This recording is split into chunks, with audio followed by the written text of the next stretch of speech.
So again, welcome. We're having the part three of Mike Nelson's "We Are Going In: The Story of the 1956 Grand Canyon Midair Collision."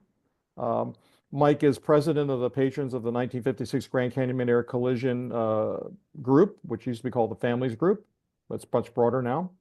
Uh, we have also Mike is a Grand Canyon Historical Society member. He's an author, and of course, he's a historian. And, the Grand Canyon Historical Society uh, promotes the study and preservation of Grand Canyon region's cultural and natural history for the education and enjoyment of its members and public. So the key words are history and education. We celebrated 40 years in 2024. And if you want to read about the history of this society, when it was actually called the Pioneer Society, or Pioneer Group, it's in the summer 2024 issue of the Old Pioneer magazine. And I'm Tom Slapizio. I'm serving as president of the society this year, and very pleased to have everyone join us this evening. Let me speak a little bit about membership. We're an all-volunteer organization, and we have programs which benefit the region, which benefit the historical tradition of the Grand Canyon. And our dues are only $35 a year. So we really encourage you to join us so we can continue to expand our activities like these virtual outings. One of the benefits of membership is you receive 4 issues a year of the Old Pioneer magazine, which is more of a historical digest, several original articles each issue. And then there's the bulletin, which is in each issue, which lists all the activities we have up and coming, including this virtual activity, but we have in-person activities, such as in the middle of the summer, we have our annual we have our mid-year meeting at the Shrine of the Ages, and then we have our annual picnic and awards luncheon, barbecue lunch at a private spot on the canyon of the South Rim. Tonight's outing, we're welcoming back Mike Nelson for part 3. This part is what hopes to be a very touching and very heartfelt presentation about family ordeals and victim memorials. Mike became associated with the Society in 2014 when he gave a speech at the dedication of the crash sites. The dedication as a National Historic Landmark. It's a landmark that's located near Desert View. I'm sure many of you have been out to that location. Mike co-founded the patrons of the 1956 Grand Canyon Midair Collision in 2016, became the group's president at that time, and the patrons is an affiliate of the Grand Canyon Historical Society.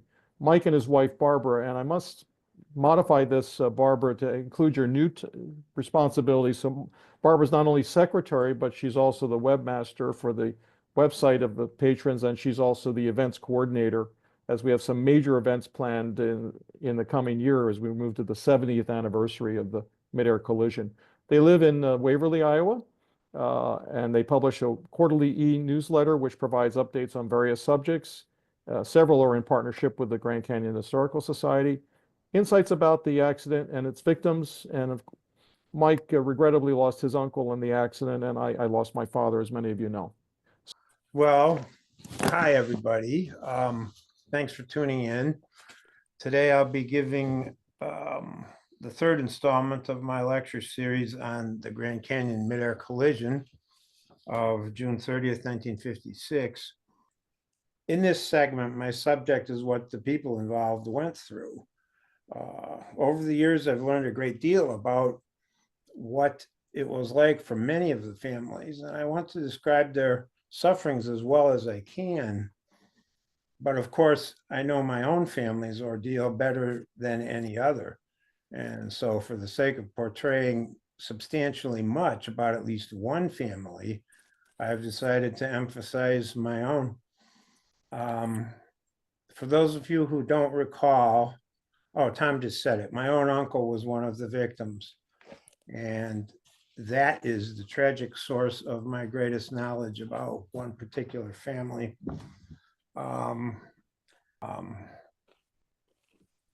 I think I'll just go right into this. In reverence for the victims, I want to say a few words about them. They were, of course, the first persons in the world to feel anything having to do with the accident. And they felt it to an extreme that I can scarcely imagine, though I have tried hundreds of times over the years.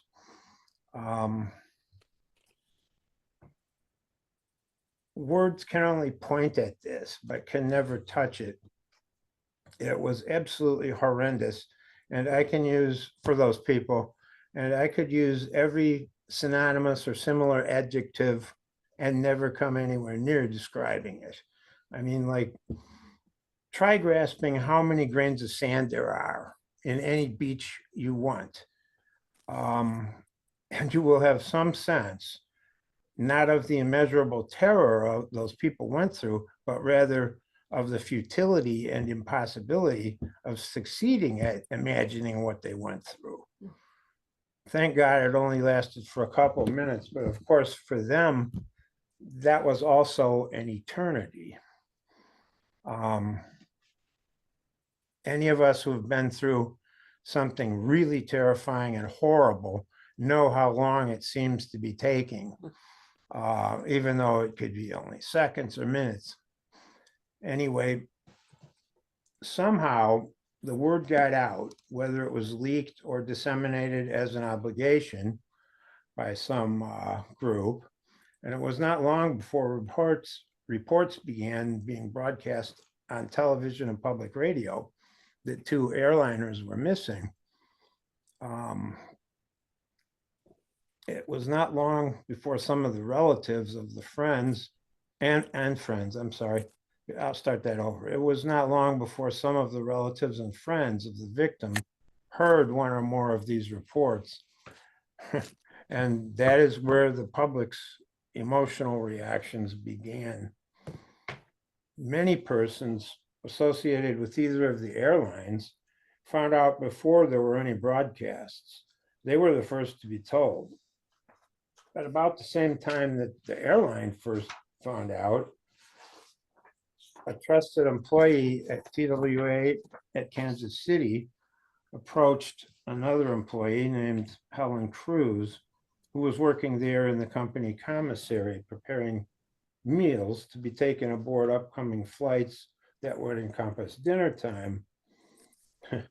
As gently and compassionately as he could, he told her that the plane her husband Chester and her 15-year-old daughter Helen were on was missing and had been for several hours. Everyone in the industry knew fully well that missing meant crashed. Planes didn't just disappear, not for hours. If they lost all of their radio equipment and in that way became invisible for a time, they landed at the next available airport that had a long enough runway. And the crew notified the company immediately over the phone or the radio that the controllers at that airport had. Mrs. Cruz knew instantly that TWA-2 had crashed, and furthermore, that nearly beyond all doubt, her husband and daughter had been killed. Only exceedingly rarely did anyone survive an airplane crash, which is still true today, and it probably always will be. She lost every part of herself at that moment, except for her terror and her grief, and she could not stop screaming. I mean, I just really feel that for that poor woman. My God, right there in the kitchen, she's screaming and probably completely oblivious to everyone else. I mean, what difference did it make that anyone was seeing her or overhearing her? Anyway, most of the people intending to meet family or friends or business associates drove to their respective airports unaware of what was transpiring because they had missed the news reports. Shortly after 3:25 p.m. Central Standard Time, TWA-2's scheduled time of arrival in Kansas City, a voice over the loudspeaker at TWA's terminal asked for all persons awaiting Flight 2 to go to the north end of the terminal lobby, where they were escorted into a private room In that private room, they were told that Flight 2 from Los Angeles had not been heard from since about noon and was apparently missing.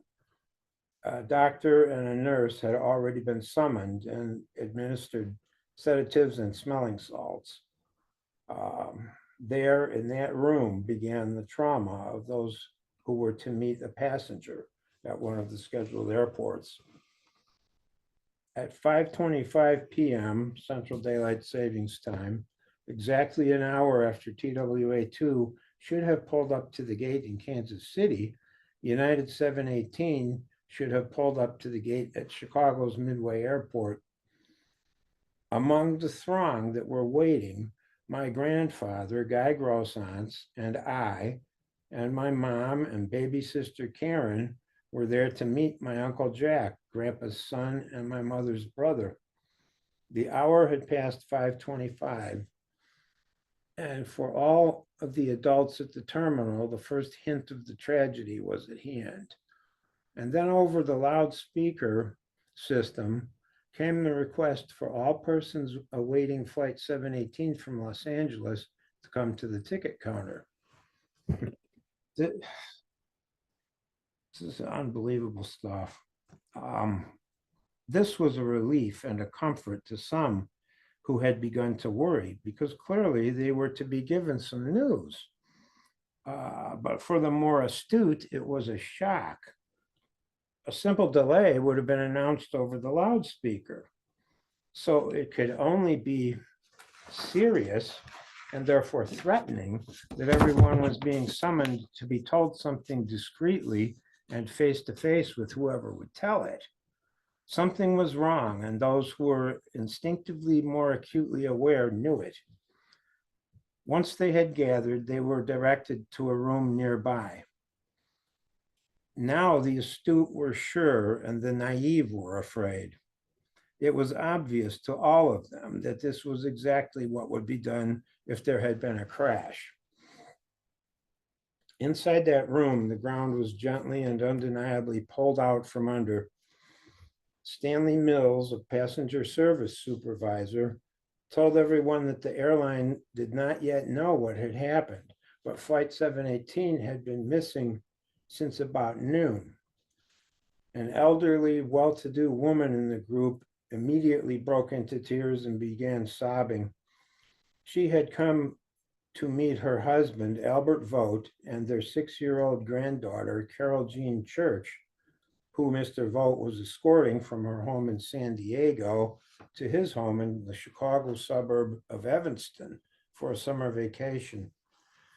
My mom still remembers the poor woman, and I know who that was. Her name was Lily Vogt. Just awful.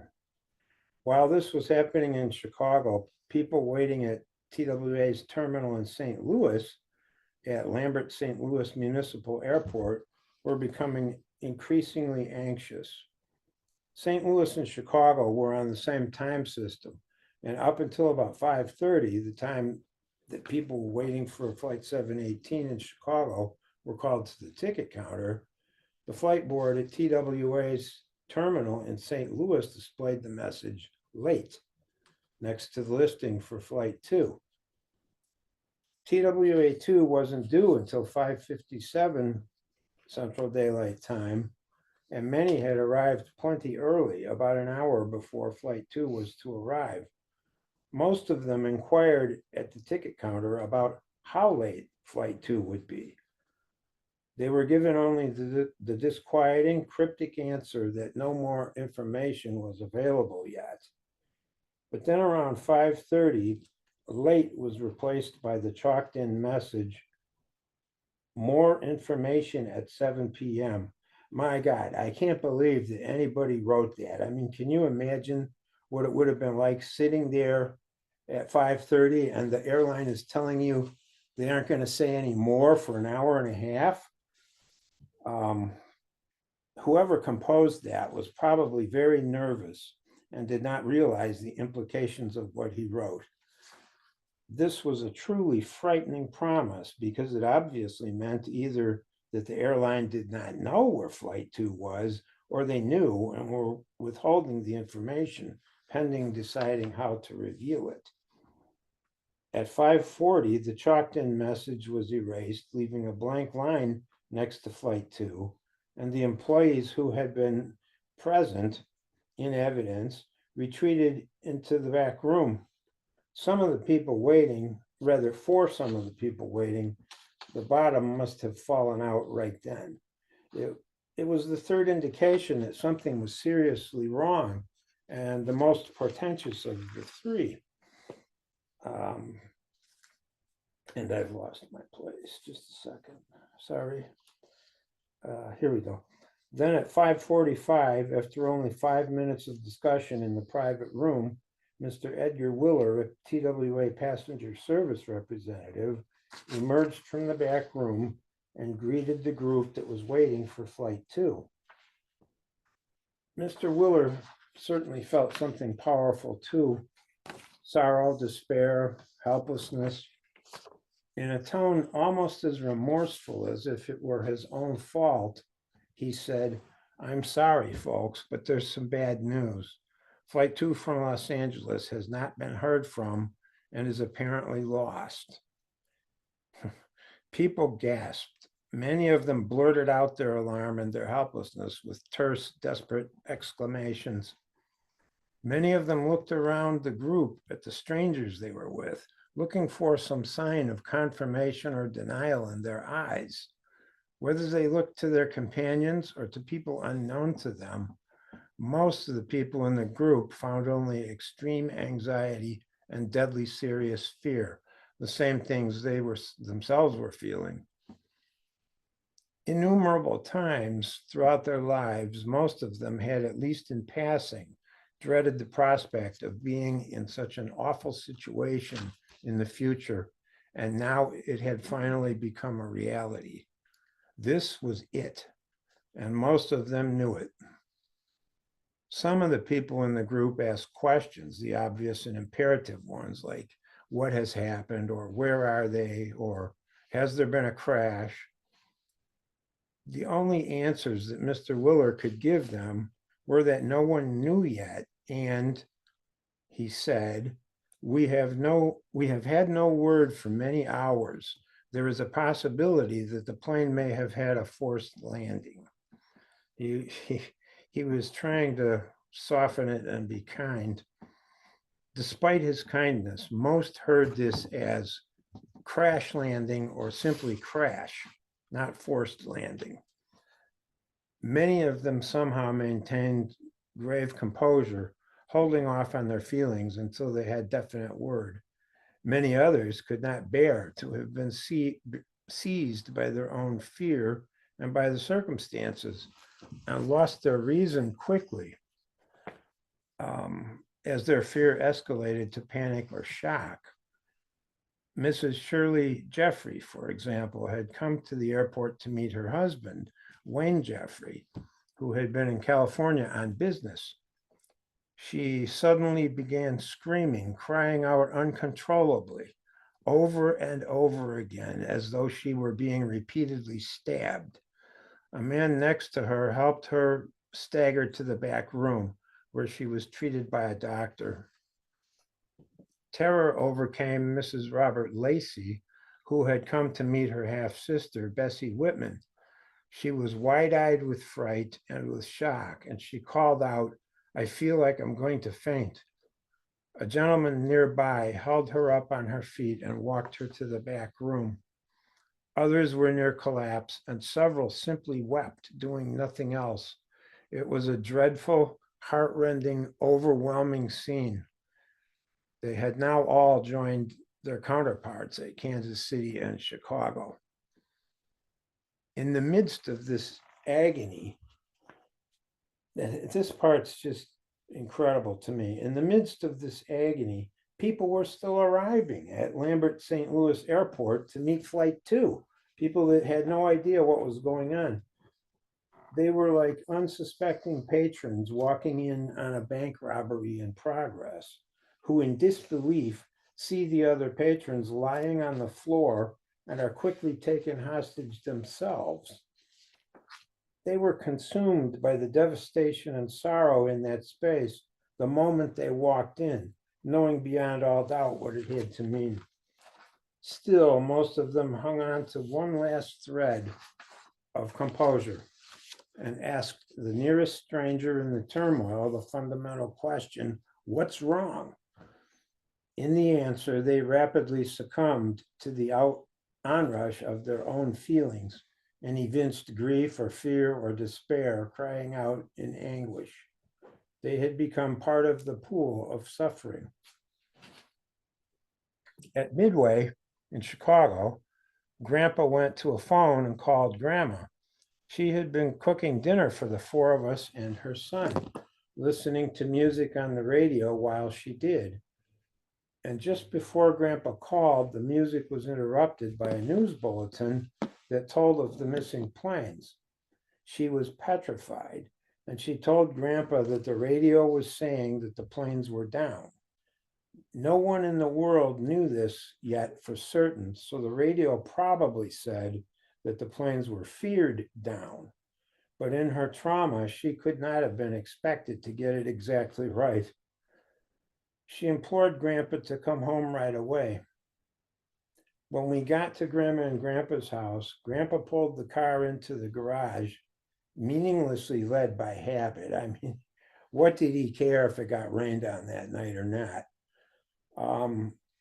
And we all went into the back porch where the rear door of the house was. It opened onto the kitchen, as was the case with so many houses back then, and the four of us went in. Grandma was right there in the kitchen, and Grandpa, who had chivalrously withheld his fear and his tears on the drive, rushed to Grandma, and they embraced, both completely breaking down, crying in each other's arms. My mom was in such a daze that she walked right through the kitchen and out to the living room, carrying Karen, and followed along by me without even noticing her mother. Before long, my mom thought to call my dad, who was at work at our church. Though she had dialed the number countless times, both on church business and to talk to him, she could not remember it. She got out the 3-inch thick Chicago telephone directory to look it up and was at once lost among its pages. She had been a grade school teacher up until shortly before I was born. And yet, even with her countless times of reciting the alphabet with her pupils, she was so distraught, so close to falling apart, that she could not comprehend the phone book. In her own words, I couldn't get the alphabet to fall into place in my brain. And so she could not find the letter C. Grandpa called my Aunt Joyce in the suburbs of Cleveland.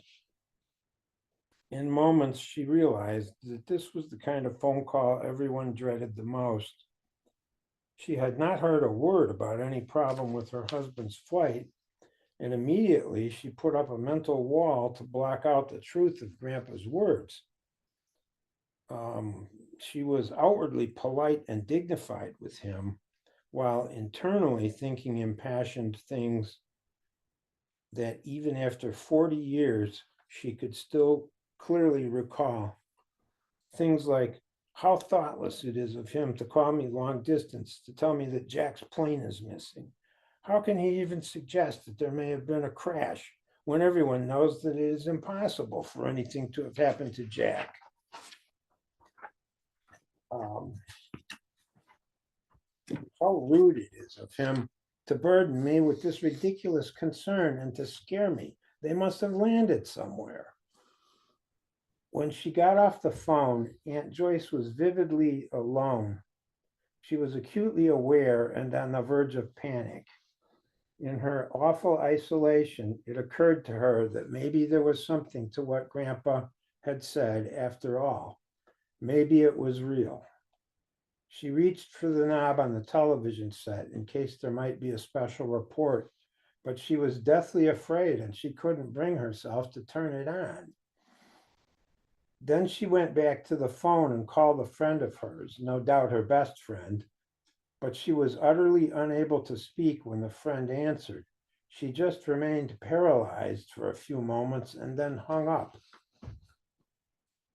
With the companionship of a neighbor lady who lived across the street and was out in her front yard, whom Aunt Joyce could only motion to because she could still not speak, Aunt Joyce regained a thread of her identity.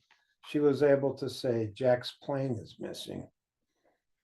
My aunt knew the full meaning of what she had just said, but in her intense alarm, she couldn't recognize what it meant. The neighbor was horrified, but soon they went to the basement together to talk, where Aunt Joyce had been ironing her daughter Carol's jacket for summer Girl Scout camp. Soon Aunt Joyce was feeling better, comforted by the safe, familiar chore and by the company of her friend. Aunt Joyce did what many or most of us would do. She used focusing on ordinary things to buy some time of not feeling the rending disaster that her life was becoming. It seemed to her that as long as she could do something usual, she still possessed the life she had known and that nothing was changing. Poor Aunt Joyce concocted and embraced a facade, as a great many people did for as long as they could maintain it. Her attitude was slanted, but it was not pure subterfuge. It was also wise. From her perspective, the crisis had only the proportions of a fairly credible rumor. The information from Grandpa was secondhand, maybe third, and missing had not been defined, not to her knowledge. She had been given a terrible shock, but no proof, and she was caught between honestly believing that things were okay and being convinced that they were not, unable to choose between them. She needed to resolve the impossible conflict to clear her head, at least briefly, and to obtain it, she went blindly to the side that she desperately needed to be real, which of course was the belief that everything was okay. United 718 was due at Detroit's Willow Run Airport at 7 p.m. Eastern Daylight Time. Most who had come to meet someone had already heard of the situation and were in that sense prepared, if anyone ever could be, for what they would be told at the airport. One or a few at a time, these people were escorted to a private lounge near the ticket counter as they approached to inquire about Flight 718. In that room, everyone was informed, whether for the first time or as confirmation, that the plane was missing. They were also told with dead certainty that the plane on its way to Willow Run had originated at Chicago, not Los Angeles. And so no one who got on at Los Angeles could be on the soon to arrive DC-6B flight from Chicago. It was alarmingly clear to nearly everyone waiting for Flight 718 from Los Angeles that the person he had come there to meet was not coming. And so nearly all of them went home. The DC-6B that had replaced the city of Vancouver, which was the moniker of the original Flight 718's plane, the DC-7, pulled up to the gate right on time at 7 p.m. Eastern Daylight Time. Only one group of family members were still there waiting in case there had been a mix-up or their relative had taken a different flight to Chicago and had transferred to the DC-6B that had just arrived. It had to have been torture for them to watch one passenger after another walk in from the airfield and be joyously, lovingly greeted by his relatives or friends. The DC-6B that landed carried the same flight number, 718, and would all the way to its final stop at Newark. This was maintained to prevent confusion amongst ticket-holding passengers for Flight 718 that were to embark at Detroit or Philadelphia, and that happened to double check their copies of the complete United schedule. and more importantly, for the people there to meet someone who had embarked at Chicago, the fact that Flight 718 from Los Angeles was missing had been more than enough to scare almost all of them, no matter how clear they were that the plane on its way to Willow Run had originated at Chicago, not Los Angeles. The chance that this point had been misconstrued was very alarming, and with glee or with tears of relief, or both, they received their loved ones, hugging them like they never had before. After the last passenger from the flight entered the terminal lobby, the one remaining family gave up their last pittance of hope, and in stunned gravity, they slowly left, having nowhere else at all to go with any value or meaning. In St. Louis, there was still turmoil. My mouth's getting dry. I need a sip of coffee.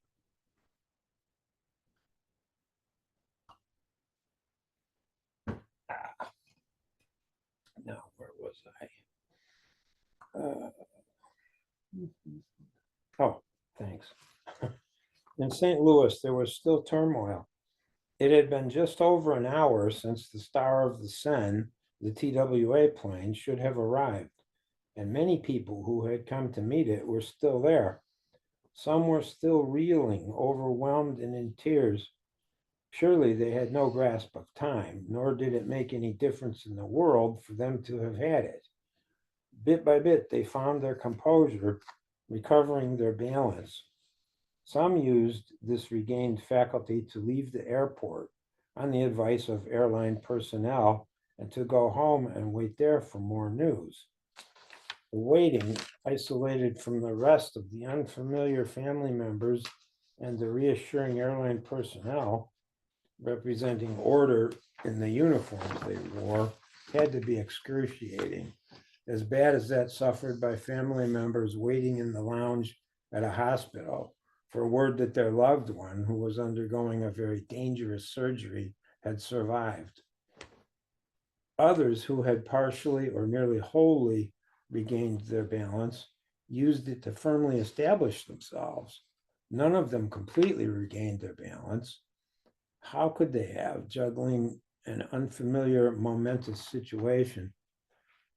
But those who had come back, so to speak, enough to at least remedially function, divided into two groups with no need of anyone organizing. Some left, as I said, but others used their regained strength to firmly plant themselves where they were. To cling to the airline felt influential to them. It was futile, but clinging was the only thing that some of them had. Like a painter high atop a falling ladder, they held on for dear life, even though this could not stop their own fall. On the other side, clinging was undeniably a way to care. Like a political demonstration that did not in itself change the law, it mattered to be assertive. It mattered to stay put and in that way stand for the people who were missing. It mattered to do what could be done, even if this was only a show of allegiance, a small endeavor, though the same in principle as a political demonstration. For some, there was no other way to care, and because of this, the prospect of leaving felt to them like abandoning their loved ones to whatever fate had befallen them. Keeping a vigil at the airport was joining them in their trial. It felt like remaining involved. Yet the truth that they were not involved in any influential, helpful capacity kept reasserting itself. Despite their dreadful circumstances, the people still at the airport prevailed in clarity and realism and found their wisdom, letting it be the guide of their decisions. When they had first heard it, the truth had hit them emotionally, and they had countered, and now it could strike them rationally. They surrendered and at once knew more surely that the worst had happened. This was a disaster. It was real. In grief, in dread, or in guilt, they, one or a few at a time, made their way out of the air-conditioned terminal into the heat outdoors. which hit them like a hot wind, like the air that pours forth from an oven when the door is opened. But against what they were already trying to cope with, they hardly noticed the heat, and they knew that there was nothing more that they could do now but face what had come. It was nearly 7:30 p.m. Central Daylight Time in St. Louis and 8:30 p.m. Eastern Daylight Time in Cleveland. Aunt Joyce was feeling better in her fantasy, and then the distinct bell of the telephone intruded startlingly on her sequestered world, bringing her back to a remembrance of the outer world and sundering her false security. Her mother was calling, and after a greeting, Mrs. Lamb's first words were, "Are you coming home?" Meaning to the Chicago area where, like Uncle Jack, she had grown up.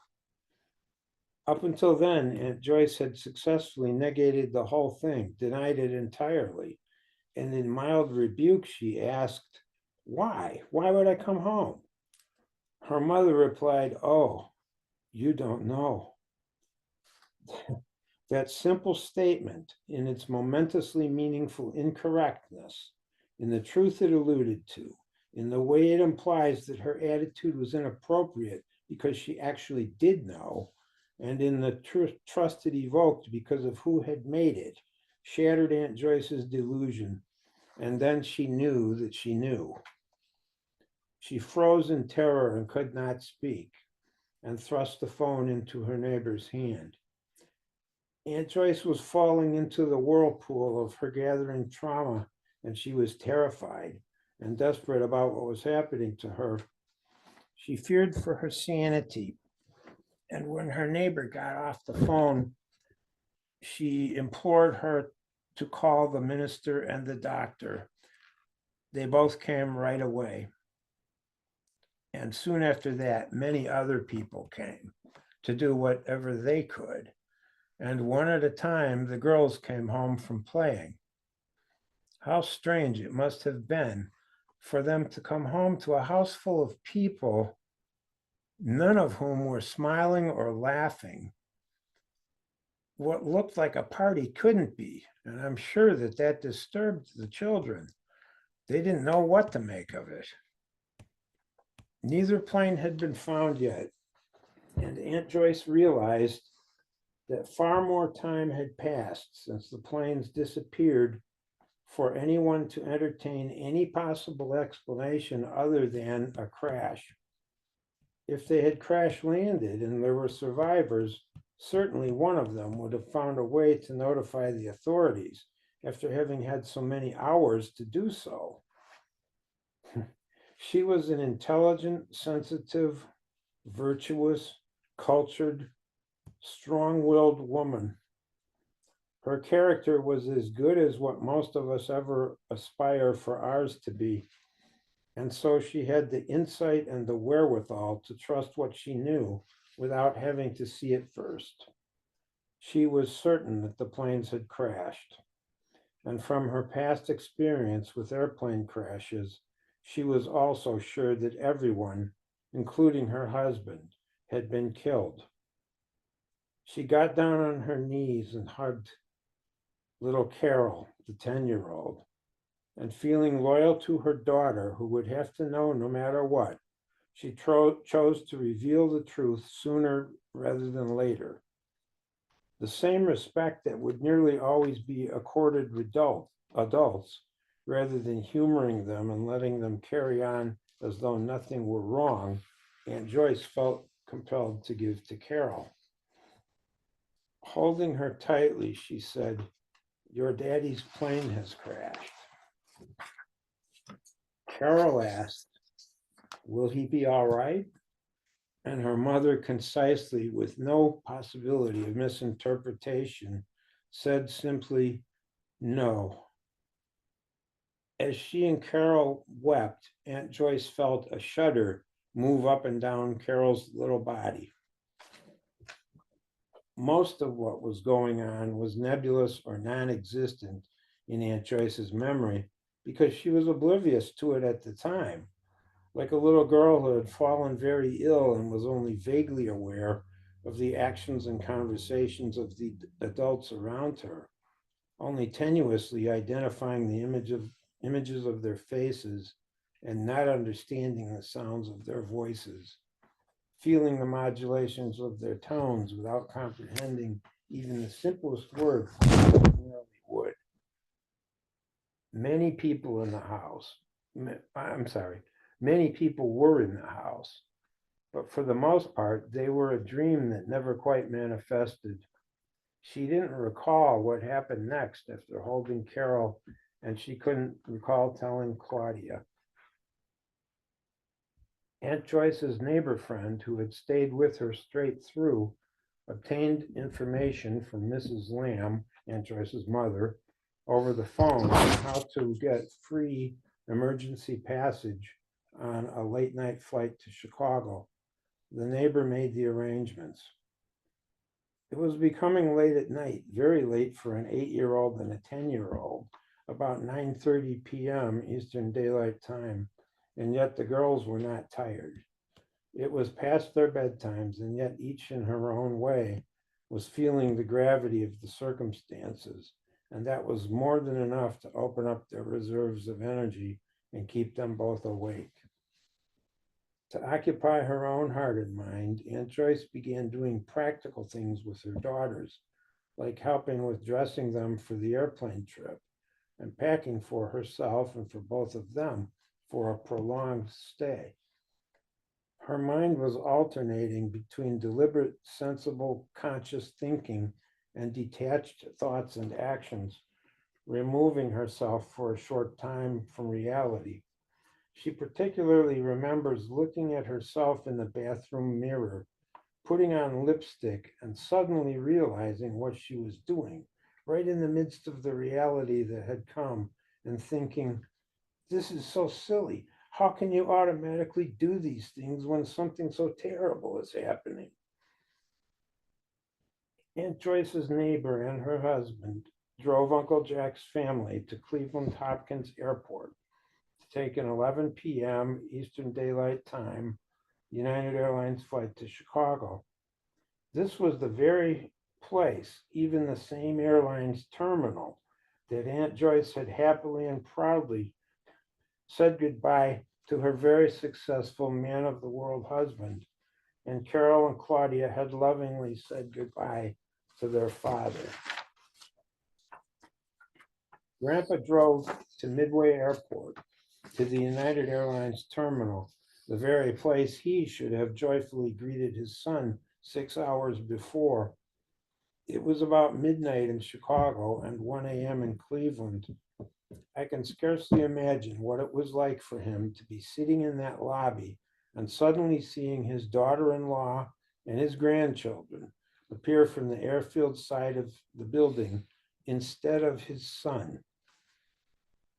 That night was by far the worst in the lives of most of the people who had lost a loved one. They dreamt images of that person or those people in happy times, imaginary or factual, or enjoying their plane ride. And then their dreams turned to the horror of seeing their loved ones crashing.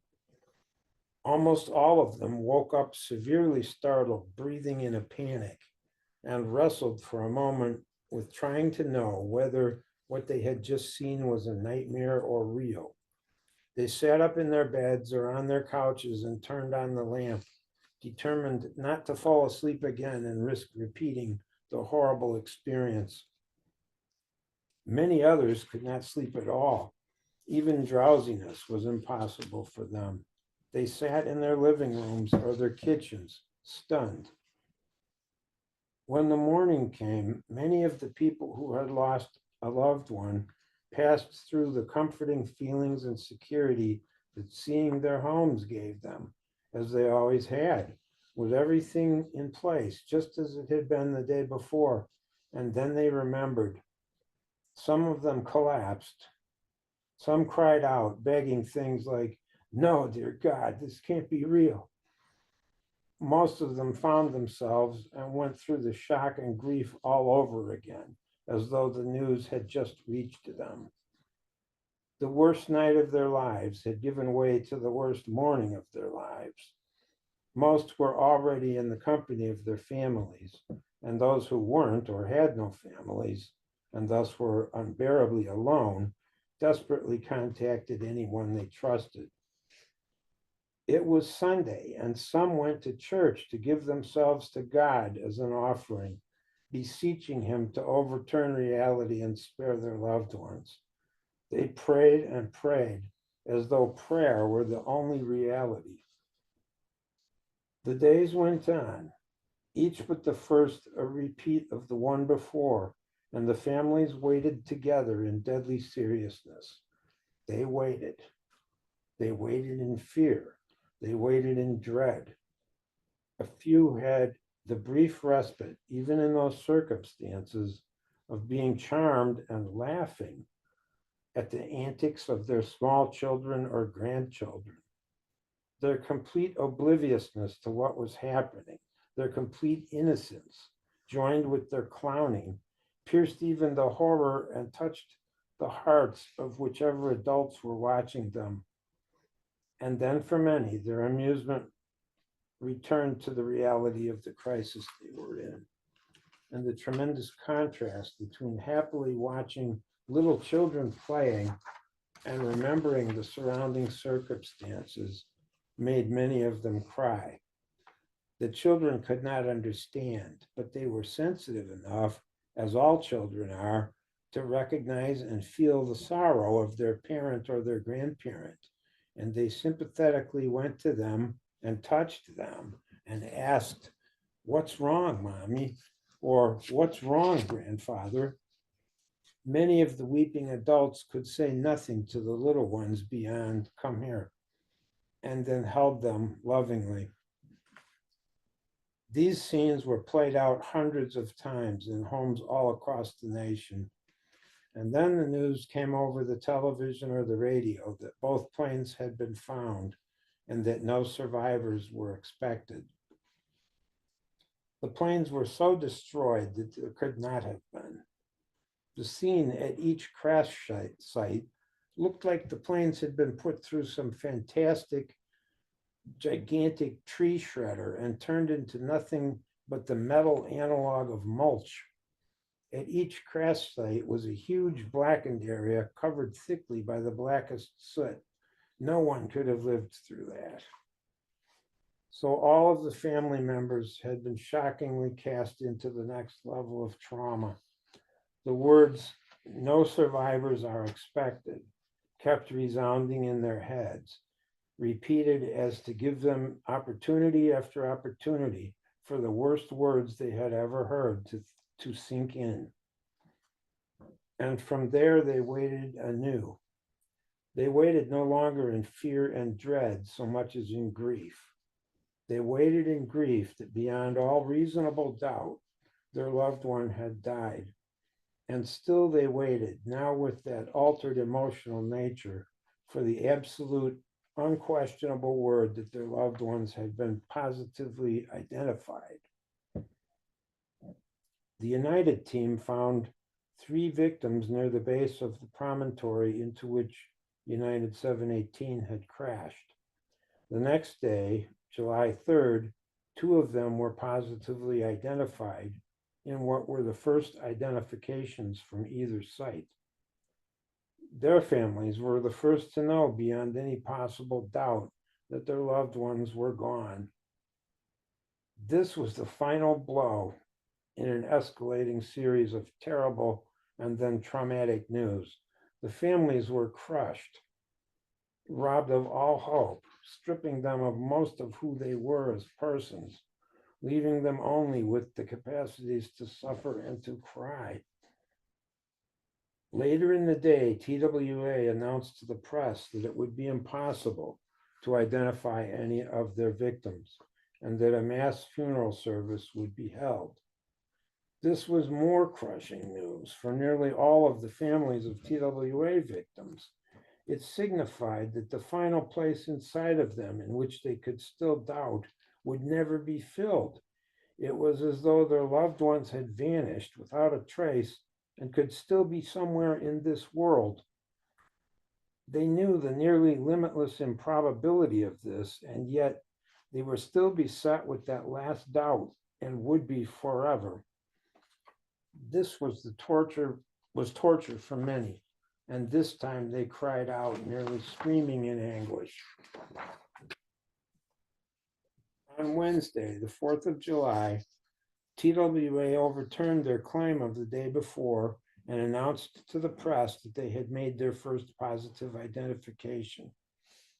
Later in the day, TWA announced that they had made 2 more positive identifications. And still later in the day, TWA announced that they had made 4 more positive identifications, bringing their total to 7. On the other hand, United had made no further identifications because up to that point, no more victims could be reached. They were all high up on the promontory. The 2 they had made very early would remain the only ones for now. Gotta wet my throat again.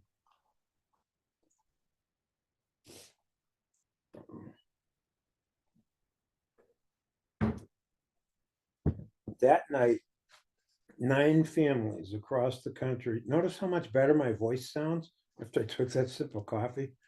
That night, 9 families across the country had the kind of grief that could only come from knowing for sure. Their hope, small as it may have been, yet powerful as it nevertheless was, had been extinguished. There was nowhere to go, nothing meaningful left to do. They had concentrated their entire sense of purpose on the one remaining star on a very overcast night, and now the cloud cover had taken it away too. At dawn the next day, a mountaineer was landed by helicopter at the United site, a feat that everyone, including the pilots, had thought impossible. There was no flat area free of rubble up there on which to land, and the blustering convection currents flowing upwards from the canyon's depths were exceedingly hazardous and could throw a helicopter out of control. Nevertheless, the pilots nobly, courageously tried it and miraculously succeeded.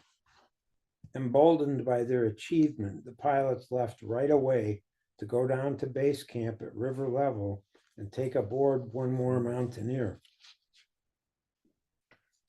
The 2 men who were friends, working together, then on top, found a number of bodies that day.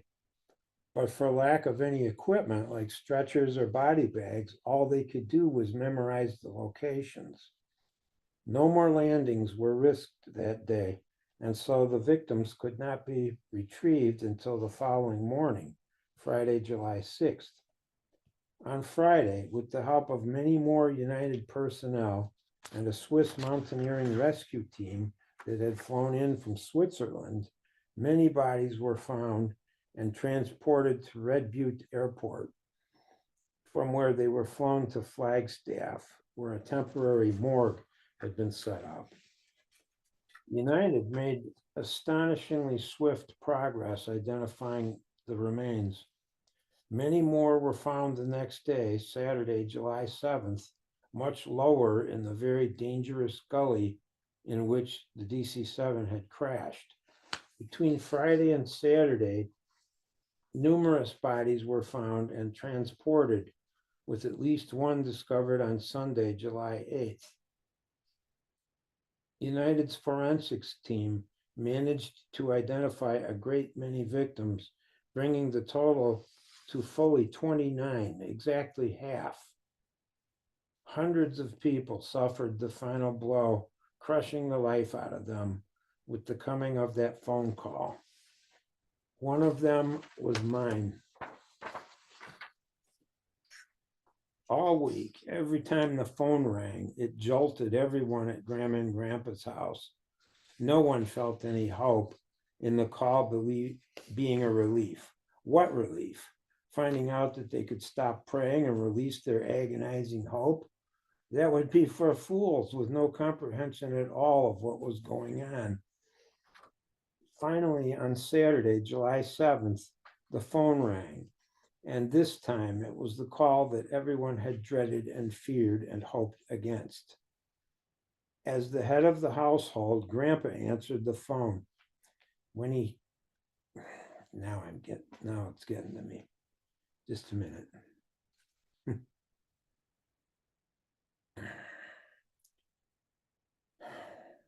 When he hung up and turned, what? Did I skip something? Yes.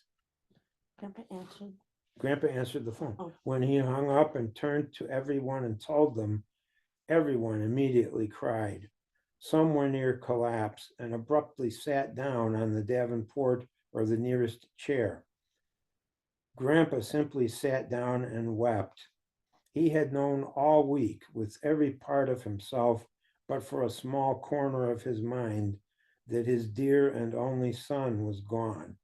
And now the refuge of that last small place within him filled up, and he had nowhere to stand. No one did. Poor Aunt Joyce went completely to pieces, crying nearly as loudly as screaming and wailing over and over again, "It's so final, it's so final, it's so final." The next day, the memorial service for Uncle Jack was held at Normal Park Methodist Church on Chicago's southeast side. The church was filled to twice its capacity, with many people standing even in the balcony and the vestibule. Hundreds were there. Uncle Jack was a good man with character, and nearly everyone who knew him liked him. A great many went the next step and revered him as an exceptionally decent man.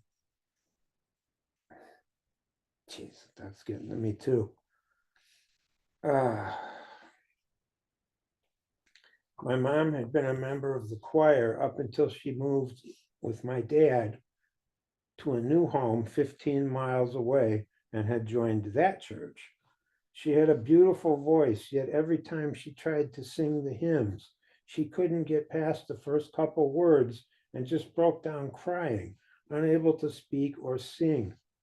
Many others suffered the same problem, much as they wanted fervently to give that final tribute to Jack. He was not lying in state on the altar because his body had not yet arrived from Flagstaff and would have to be prepared anyway. This was a memorial service, with the literal funeral to follow a few days hence, attended only by a small group of family members. TWA's mass funeral service was scheduled to begin at 11 a.m. Mountain Standard Time on Monday, July 9th. On the same day as Uncle Jack's memorial service, Sunday, July 8th, TWA brought a great many mourners to Flagstaff or Winslow at its own expense entirely. Some landed at Winslow with its paved runways suitable for the heavier, larger aircraft like Constellations. A group of 77 mourners and 2 escorting TWA officials, for example, were flown to Winslow and were bused from there across Route 66 to Flagstaff. Some in smaller, lighter planes than the Constellation were flown directly to Flagstaff with its lone cinder runway. Monday, July 9th began as a day of confusion or a day of clarity, and the queer pre-dawn light that dissolved the differences between the two, just as twilight made everything appear to be of the same substance. Many awoke disoriented, disturbed, or startled by their strange surroundings, confused about where they were and why. Others awoke startled too, but by the unquestionable realization of where they were and why. Some took deep breaths, sitting on the edges of their beds before taking the first footstep into the day and into what they knew they were facing. Some prayed for strength. Some desperately turned to their companions for support or even to be carried emotionally. A few had the temperament to try to control the situation by composing themselves in routines and meaninglessly began their morning rituals, as a person lost in the wilderness might again light the signal fire if long after all hope of being rescued has expired. Others had no illusion of control or composure and clung to their morning routines in a struggle merely to survive, as a flood victim might cling to a piece of floating debris too small to support him. By mid-morning, a magnificent display had been assembled at Flagstaff Citizens Cemetery. 67 caskets lay in 3 columns. As viewed from where the congregation would sit, the left-hand column held 22. The center column held 23, 5 of them in the center being those of children, smaller than the full-sized adult ones. The column on the right held 22. The very last one, farthest from where the congregation would sit, was the tiny casket of the infant Howard Mogg. Flowers had been placed in such profusion that the plot looked as much like a garden as a grave. There were large standing arrangements along the perimeter and dozens of bouquets on the ground between the columns of coffins, and large floral sprays on top of all but 4 caskets, which were draped in large 48-star American flags to represent 4 servicemen. As if this were not enough, a floral panel holding about 400 carnations in a red background inlaid with the Christian cross and the Star of David. Wow, I wonder if I screwed that up typing it. Well, anyway, this panel was made that held 400 flowers, 400 carnations approximately, and it was inlaid with a Christian cross in white carnations and the Star of David with a white central disc surrounded by carnations shaped like points that had been dyed blue. Let's see. Yes. Well, I already read that. I said that. I mean, might be good if I lost this manuscript and just talked. The citizens of Flagstaff had been heavily involved in helping and contending with the disaster. And from that small town of only 7,000 people, about 1,500 stood reverently in the background, giving their support and love by their simple presence. 4 clergymen gave sermons in the Mormon, Jewish, Protestant, and Catholic faiths. At one time or another, and most often several times each, the members of the congregation cried. At the end of the service, 2 military buglers stationed on opposite sides of the plot at the far end of it, farthest away from the mourners, played taps in staggered meter so that each seemed to be the echo of the other, the past resounding clearly in the present, and the present not confined to just a single moment, but extending across time to the past. The power of that utterly simple melody, especially played to remove all sense of time, stripped everyone of their complexities, their goals, their fears, their loves, their identities, and rendered everyone completely defenseless against his own heart, so that it was all that could show through. In such purity and liberation from the struggles of life, absolutely everyone cried, even the most hard-bitten military men. The time had come to say goodbye, and 1 row at a time, the mourners walked slowly to the front and passed the coffins and flowers. Many could not bear the power of so much sorrow, and 8 of them collapsed. 4 had to be taken to the tent that the Red Cross had set up ahead of time in anticipation of exactly this eventuality, where they were tended by doctors and nurses. The TWA mourners ended up back in their hotel rooms. Having gotten there how, most had no idea. The power of 350 human beings, all in grief, had so carried nearly all of them away that mundane things like car rides and using keys to open doors were completely lost on them. They were in the midst of a true spiritual experience. Their awareness was on a higher plane than ordinary consciousness, and when they came out of it, most could not remember the experience and could not honestly believe that such a momentous service had even taken place.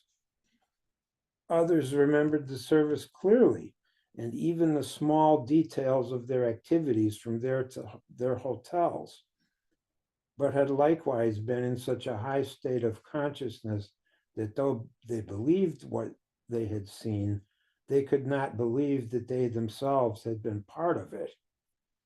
The mind could not grasp the boundless awe with which it had become filled.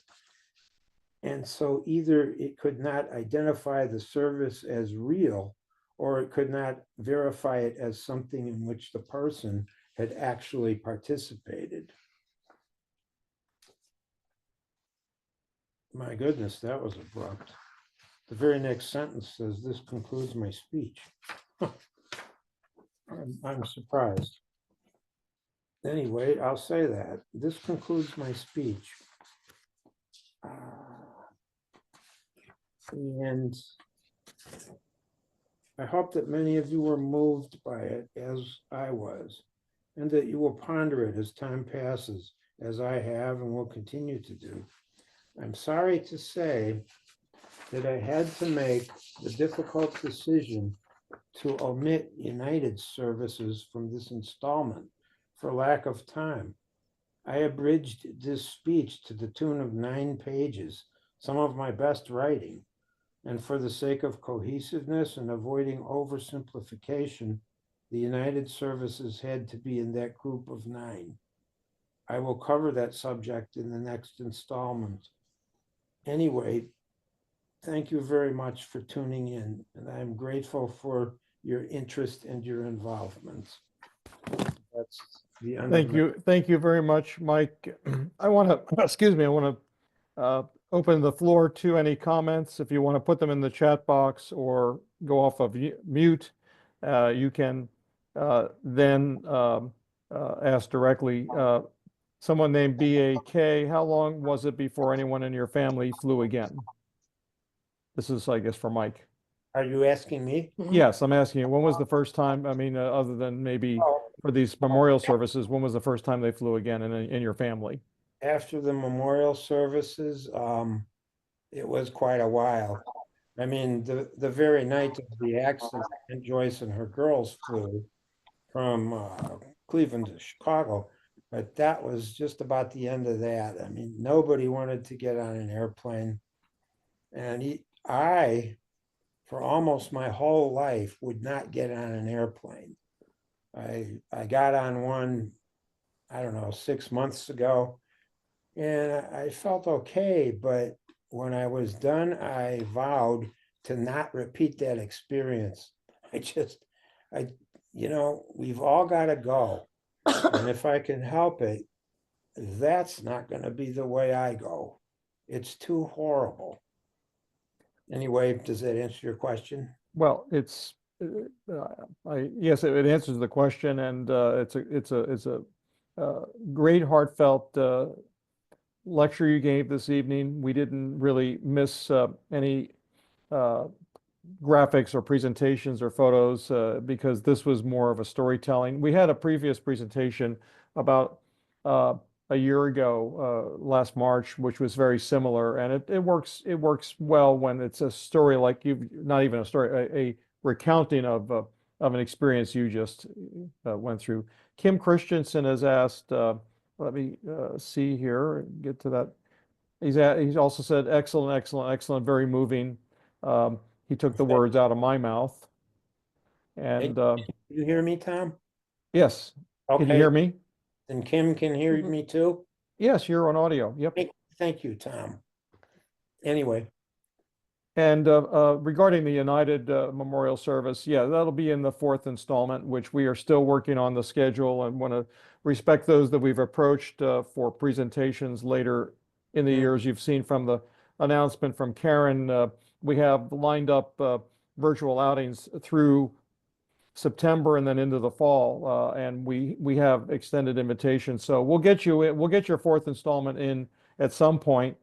But I want to respect the late hour for most people, a dinner hour here on the West Coast, um, and then in the Midwest. Hopefully, you've had dinner. So John Hasha, who's also a nephew like you, Mike, of a victim, wrote, and he's also a board member of the Grand Canyon Historical Society.